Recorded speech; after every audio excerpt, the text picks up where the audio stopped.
your first memory of wrestling? My first memory of wrestling is actually my first memory that I can remember as a person. Really? Okay. Yeah.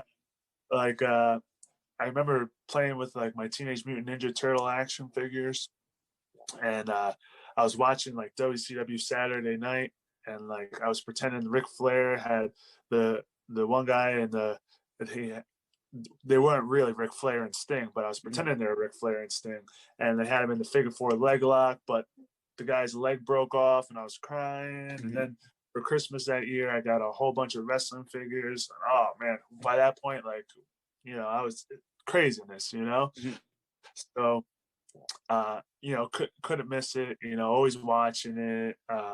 And then, like I'll never forget. Like when I was 6, I went to my first like ECW show at the ECW Arena in 1994. So, so I got to see a lot of cool, and then a bunch of a bunch of shows after that. So I got to see a lot of cool stuff there. And then even as well, when I was 6, it was a big year for me as a fan because I was back in the day when you have to go to the video stores to get VHSs. A lot of people don't know what that's like. Right, going to rent it. Yeah, people just click on YouTube or download something or whatever. But I remember the guy working there was like, "Oh, you like wrestling?" I was like, "Yeah, I love wrestling." And he was like, "Yeah, I hear there's a show coming to the high school."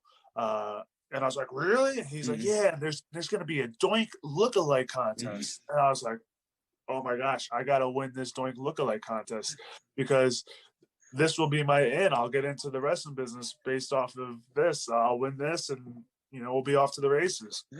And so I had my mom make me the best Doink costume ever, like legit. She took like a hot glue gun and just like put together this great outfit and like had this white hood with green grass hair on it, and man, made it the best outfit. And like I'm like, oh man, I hope I win. And I get there and like kids just have like a clown wig or some clown makeup, like nothing even like custom made, like, and I'm just like, what the hell is this? So intermission comes and they bring us all into the ring, and I'm like bouncing on the ropes, like, oh man, this is awesome, And it comes time for Doink to pick the winner, and he picked me and put me up on his shoulder. I'm like, this is it. I'm sitting in the front row, like he's wrestling Iron Mike Sharp. And I'll never forget Iron Mike Sharp. He looked at me and gave me the dirtiest look ever. I was like, oh man, he must not like me. So, and then like Doink wins. I'm like, yeah, we're gonna hit the road now. But Doink, he went to the next town, and I went back to the second grade. So you didn't headline WrestleMania. No. That did not become my big break. But, did you win anything?